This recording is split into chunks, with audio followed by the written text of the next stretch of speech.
अगर ये alcoholic condition में थी तब भी 322 बन रहा था, अगर ये साइकोपैथ थी तब 322 और 114 बन रहा था। जो गाड़ी का मालिक है, अगर गाड़ी का मालिक इसकी दिमागी कंडीशन सही नहीं थी और गाड़ी इसको देता है तो मालिक 114 के अंदर आ रहा है। जैसी भतीजी जो मेरी जिसका इस इंसिडेंट में जान गई है,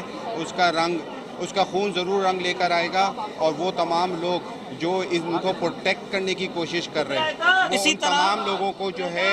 कैफे किरदार तक पहुँचाए। कारसाज हादसा केस में आज क्या कार्रवाई रही? आज दूसरा रोज़ था और इस केस में आज मुल्जिमा को पेश भी किया गया। इस मौके पर क्या माहौल था और अदालती कार्रवाई क्या रही? वहाँ senior court reporter Junaid Shah मौजूद थे और आज रिपोर्टर्स 21 के जुनेद शाह मेहमान हैं। जुनेद शाह, पहले तो आपका शुक्रिया और बताइएगा कि आज की मुकम्मल कार्रवाई क्या रही? शुक्रिया आपका। अच्छा, जो आप कार्रवाई की बात की आपने, सबसे पहले तो मैं आपको ये बता दूं कि बड़ी अहम पेशरफ्त हुई थी इस केस में, क्योंकि गुज़िश्ता रोज़ हमने देखा कि मुल्जिमा को तो अदालत में पेश ही नहीं किया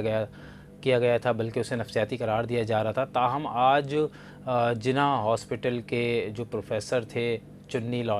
लाल प्रोफेसर डॉक्टर चुन्नी लाल, उन्होंने एग्जीक्यूटिव डायरेक्टर को एक लेटर अरसाल किया था जिसमें ये बताया था कि मुल्जिमा की जो इस वक्त कैफियत है वो उसको फ़िल वक्त जो है वो नफ्सियाती करार नहीं दिया जा सकता और ना ही इस वक्त उन्हें किसी ज़हनी अमराज की ट्रीटमेंट की ज़रूरत है फ़िल वक्त। तो जिसके बाद उन्हें डिस्चार्ज कर दिया गया था जिना हॉस्पिटल से और 11 बजे डिस्चार्ज के बाद पुलिस ने उनकी कस्टडी ली जिना हॉस्पिटल से और 12:30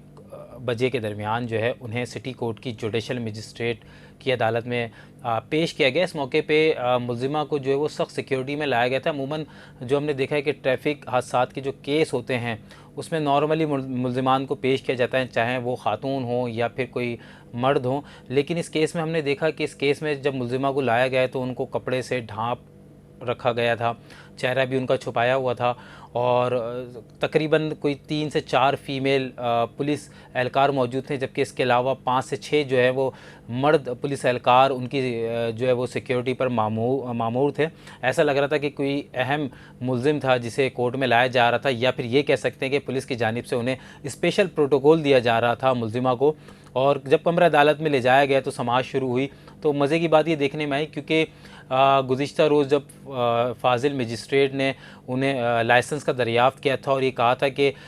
जब मुतालिका कोर्ट में आप पेश करें तो मुल्जिमा के ड्राइविंग लाइसेंस के हवाले से भी कोर्ट को आगाह किया जाए। तो पुलिस की जानिब से रिमांड पेपर पेश किया गया तो उसमें ये बताया गया अदालत को कि मुल्जिमा के जब वाक़या हुआ तो मुल्जिमा के कब्ज़े से जो है वो गाड़ी बरामद की गई थी जो जाए वक़ुआ पर मौजूद थी। इसके अलावा जब मुल्जिमा से पूछा गया नताशा दानिश से कि क्या उनके पास ड्राइविंग लाइसेंस मौजूद है, तो मुल्जिमा की जानिब से अभी तक कोई ड्राइविंग लाइसेंस पुलिस को पेश नहीं किया गया, जिसके बाद इस मुकदमे में कत्ल बिल सबब ज़ेर दफ़ा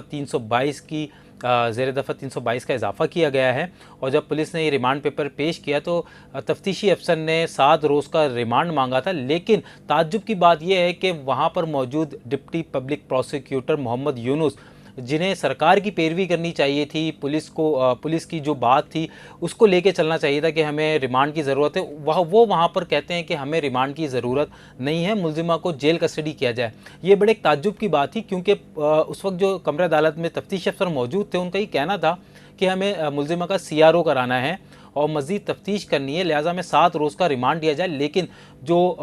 पब्लिक प्रोसिक्यूटर थे, deputy public prosecutor Mohammad Yunus, उनकी जानिब से मुसलसल रिमांड लेने से इनकार करते रहे और इस बात पे फाजिल जज को ज़ोर देते रहे कि आप मुल्जिमा को जेल कस्टडी कर दें, हमें मज़ीद तफ्तीश नहीं करनी है। ज़ाहिर सी बात है जब पब्लिक प्रोसिक्यूटर जो है वो रिमांड नहीं चाहते तो तफ्तीश अफसर भी खामोश होगा। उन्होंने कहा ठीक है जेल कस्टडी कर दिया जाए, जिसके बाद फाजिल अदालत ने मुल्जिमा को जेल अदालती रिमांड पर जेल भेजते हुए तफ्तीश अफसर को ये अहकाम दिए कि वो 14 रोज़ के अंदर मुकदमे का चालान अदालत में पेश करें, तफ्तीश मुकम्मल करके चालान अदालत में पेश किया जाए। अब इम्कान यही है क्योंकि अब जेल कस्टडी हो गई है मुल्जिमा, तो उनके जो वकील हैं आमिर मंसूब, वो में इम्कान ये किया जा रहा है कि गुज़िश्ता रोज़ या अगले रोज़ जो है वो आने वाले कल में मुल्जिमा की दरख्वास्त ज़मानत दायर कर दें। अच्छा, माहौल क्या था? नारे आ रहे जो लगे होंगे, उस हवाले से बताइए। अच्छा, जब मुल्जिमा को लेकर आए तो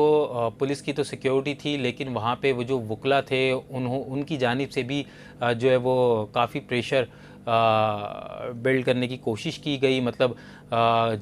कमरे के अंदर जो है उन्होंने नारेबाजी की, कमरे के बाहर उन वकला की जानिब से नारेबाजी की गई और कमरा जो था वो वकला से भर गया था। यहाँ तक कि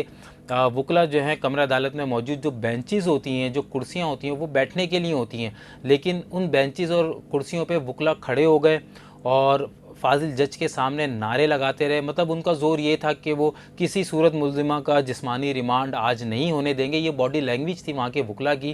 क्योंकि जिस तरह अमूमन ये होता है कि कोई भी समाअत होती है, मुल्ज़िम पेश किया जाता है, चाहे वो सिटी कोर्ट हो, ATC कोर्ट हो या हाई कोर्ट हो, तो मीडिया के लोग भी कमरा अदालत में मौजूद होते हैं। लेकिन आज जो सिचुएशन थी बिल्कुल इसके मुख्तलिफ थी, क्योंकि जब मुल्ज़िमा को पेश किया गया तो जब हम उनसे फुटेज बनाने के लिए आगे गए तो सबसे पहले तो जो पुलिस एहलकार थे उन्होंने रोकने की कोशिश की। फिर वो जो वहाँ पे जो वकला थे वो इतनी ज़्यादा तादाद थी कि हम मुल्ज़िमा के करीब ना जा सके। और जब कमरा अदालत में समाअत